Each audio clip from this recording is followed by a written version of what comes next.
Hello friends, स्वागत करता हूं आप सभी का हमारे इस यूट्यूब चैनल एके ट्यूटोरियल पर। दोस्तों, हमारा जो ट्रिपल सी का कंप्लीट कोर्स चल रहा है उसमें ये हमारा दूसरा वीडियो है। कंप्यूटर बेसिक कंप्यूटर का एक क्लास है। अगर आपने पहला वीडियो नहीं देखा है तो प्लेलिस्ट में जा कर के देख लीजिए। कंप्लीट सीसीसी कोर्स के नाम से प्लेलिस्ट बनी हुई है। आज की इस वीडियो में हमारा पिछली वीडियो में प्रोसेसिंग तक हो गया था। आज की इस वीडियो में हम प्रोग्राम से स्टार्ट करेंगे। बेसिक कंप्यूटर का ये हमारा पहला चैप्टर है, जिसमें हम आपको कंप्यूटर की बेसिक जानकारी दे रहे हैं कि कंप्यूटर किस प्रकार से काम करता है, उसमें कौन कौन सी चीज़ें इनबिल्ट होती हैं। चलिए आज की क्लास को स्टार्ट करते हैं। दोस्तों, सबसे पहले हमारा है प्रोग्राम। प्रोग्राम किसे कहते हैं?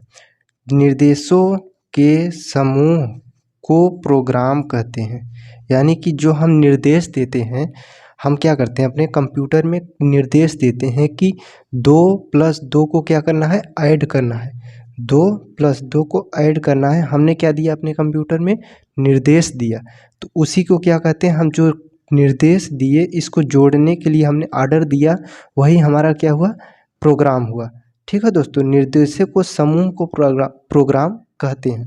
अब बात कर लेते हैं कमांड किसे कहते हैं। हमने क्या किया अपने कंप्यूटर में, क्या करते हैं, कमांड देते हैं।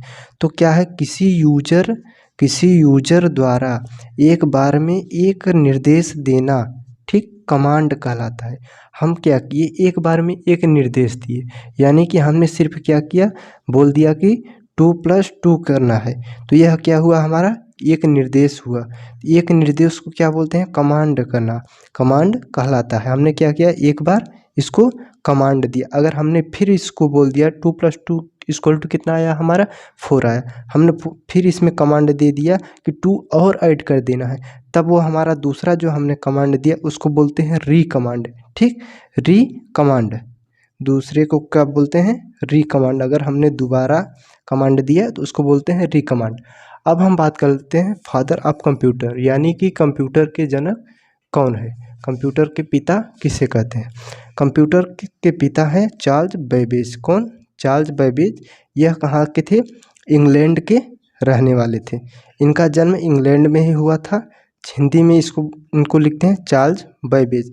इनकी इमेज आप देख सकते हैं, कुछ इस तरह के चार्ल्स बेबेज थे।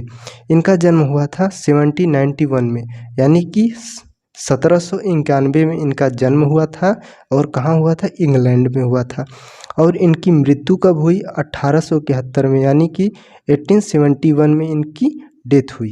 इनका जन्म हुआ था 1791 में और इनकी मृत्यु हुई 1871 में। ये जन्म कहाँ लिए थे? इंग्लैंड के थे। अब हम बात कर लेते हैं इन्होंने किस प्रकार के इंजन की खोज की थी, किस किस तरह के आविष्कार किए थे। इन्होंने डिफरेंस इंजन का आविष्कार किया था। चार्ल्स बेबेज ने डिफरेंस इंजन का आविष्कार किया था। कब किया था? 1822 के दशक में, यानी कि 1822 ईस्वी में इन्होंने क्या किया था? डिफरेंस इंजन का आविष्कार किया था। और इन्होंने एनालिटिकल इंजन का भी आविष्कार किया था। एनालिटिकल इंजन का आविष्कार किसने किया था? चार्ल्स बेबेज ने ही किया था। और कब किया था? 1837 के दशक में, यानी 1837 ईस्वी में इन्होंने एनालिटिकल इंजन का भी खोज की थी। लेकिन यह बात आती है कि एनालिटिकल इंजन में कुछ श्रेय लेडी एडा अगस्ता का भी जाता है, यानी कि इनका भी सहयोग था। किसमें? एनालिटिकल इंजन में सहयोग इनका भी था। इसीलिए इनका भी श्रेय आता है कि कहीं कहीं होता है कि लेडी एडा अगस्ता ने ही एनालिटिकल इंजन का आविष्कार किया था, लेकिन इन्होंने अपना योगदान दिया था।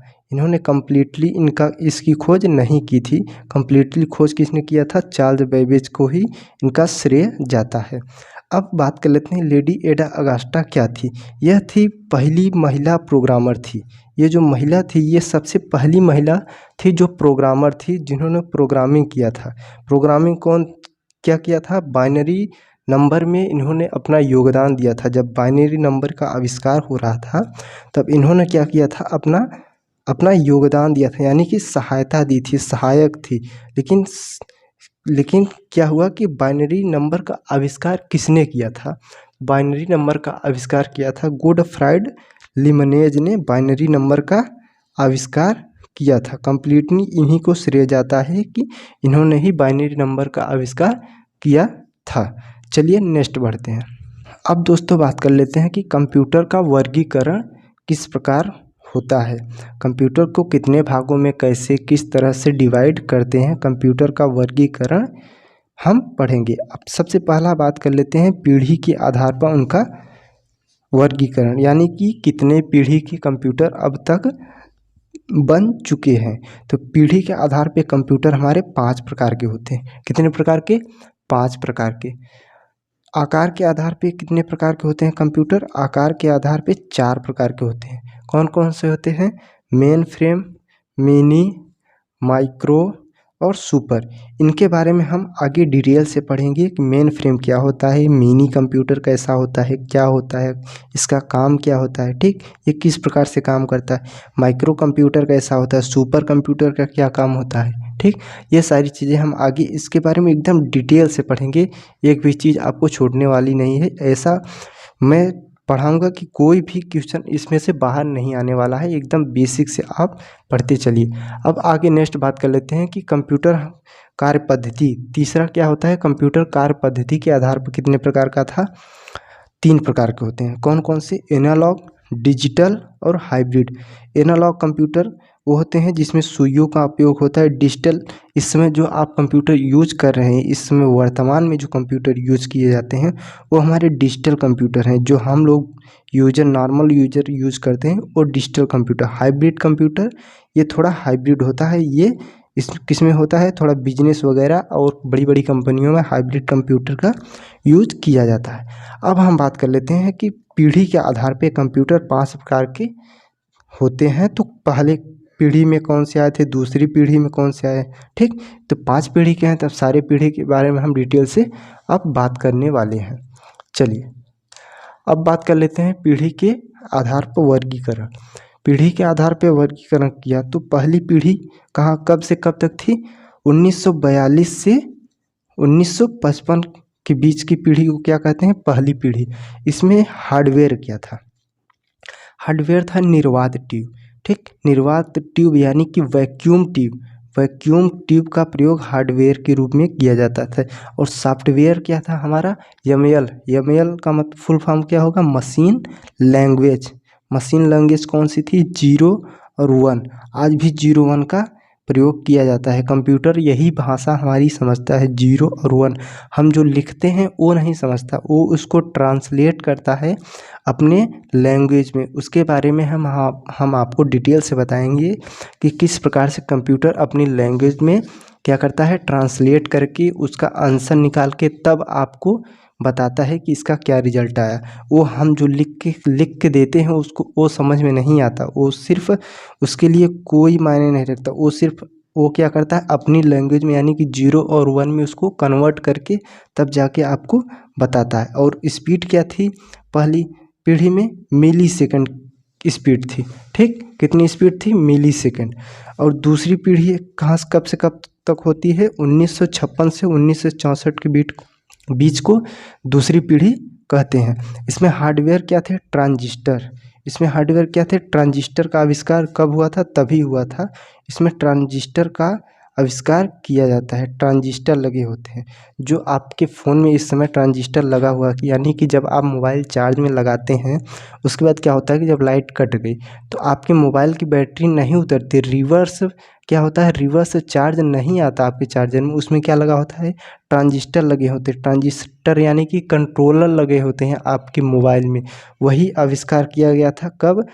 1956 से 1964 के बीच में हार्डवेयर के रूप में इसका आविष्कार किया था। और सॉफ्टवेयर क्या था? Assembly language. असेंबली लैंग्वेज क्या होता है दोस्तों?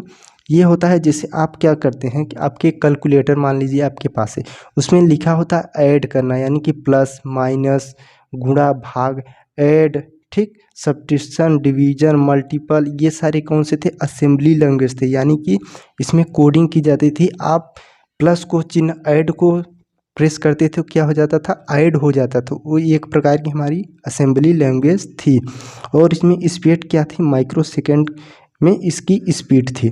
और तीसरी पीढ़ी में बात कर लेते हैं। तीसरी पीढ़ी थी हमारी 1965 से 1975 के बीच, ठीक। इसमें हार्डवेयर क्या था, आईसी यानी कि इंटीग्रेटेड सर्किट का प्रयोग किया जाता था। जिस आपके फ़ोन में क्या होता है कि एक प्लेट लगी होती है। अगर आप अपने फ़ोन को या अपने छोटे वाले फ़ोन को खोल करके देखा होगा तो उसमें क्या होता था, एक प्लेट होती थी। पूरी प्लेट में क्या किया जाता था, बहुत सारे ट्रांजिस्टर और उसमें बहुत छोटी छोटी चीज़ें लगी होती थी। उसी जो प्लेट होता है वो क्या होता है, आईसी इंटीग्रेटेड सर्किट को बोलते हैं। इसमें यह सिलिकॉन और जर्मेनियम का बना होता है यह आईसी। ठीक। इसी का आविष्कार हुआ तब जाके हमारे कंप्यूटर की जो क्या होते हैं मॉडल वो छोटे बने। नहीं तो पहले पहली पीढ़ी और दूसरी पीढ़ी के कंप्यूटर क्या थे, बहुत बड़े बड़े थे। एक रूम के बराबर इतने बड़े बड़े कंप्यूटर होते थे।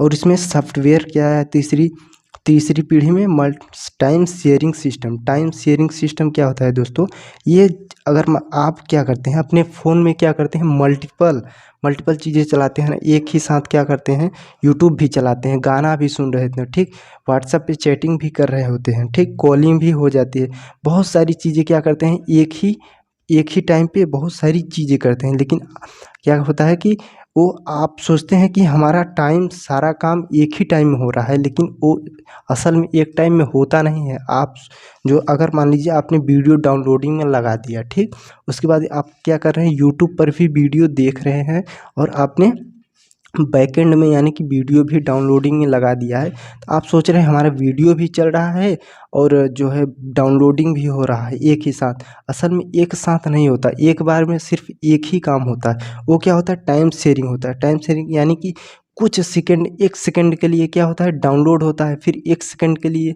आपको इंटरनेट देकर क्या करता है, आपको यूट्यूब चला देता है। तो वही आपको लगता है कि एक ही टाइम में क्या हो रहा है, हमारा दोनों काम हो रहा है। लेकिन रियल में यह होता है कि एक ही टाइम में दोनों काम हो ही नहीं सकता, ऐसा पॉसिबल ही नहीं है सॉफ्टवेयर में, ठीक। ये क्या हो तब आया, हमारा टाइम शेयरिंग सिस्टम आया। इसके बारे में हम आगे एकदम डिटेल से पढ़ेंगे कि टाइम शेयरिंग क्या था। इसमें स्पीड क्या थी, नैनो सेकेंड हो गई थी स्पीड, 10⁻⁹ की स्पीड में इसकी स्पीड थी। अब बात कर लेते हैं चौथी पीढ़ी। चौथी पीढ़ी में क्या था हमारा, चौथी पीढ़ी हमारी थी 1976 से 1990 के दशक में। इसमें हार्डवेयर क्या है, माइक्रो प्रोसेसर यानी कि सीपीयू यानी कि चिप का आविष्कार हुआ। जो छोटे छोटे चिप अब आ गए हैं वो क्या हुआ, चौथी पीढ़ी में आविष्कार हुआ।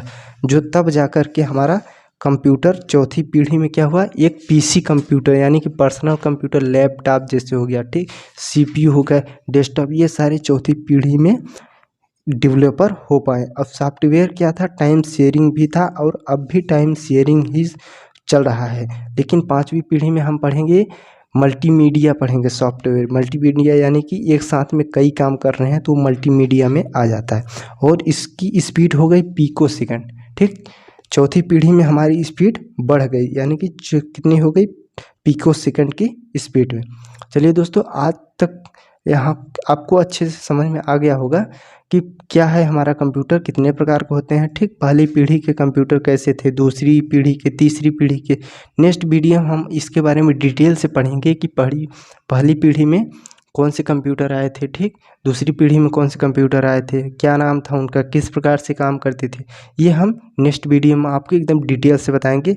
अगर वीडियो पसंद आया हो तो लाइक कीजिएगा, अगर आप पहली बार चैनल पे आए हो तो सब्सक्राइब जरूर कीजिएगा। इसी तरह की वीडियो आपको मिलती रहेगी और बेल आइकन को भी प्रेस कीजिएगा। चलिए दोस्तों, मिलते हैं अगली वीडियो में, तब तक के लिए thank you, bye bye, take care.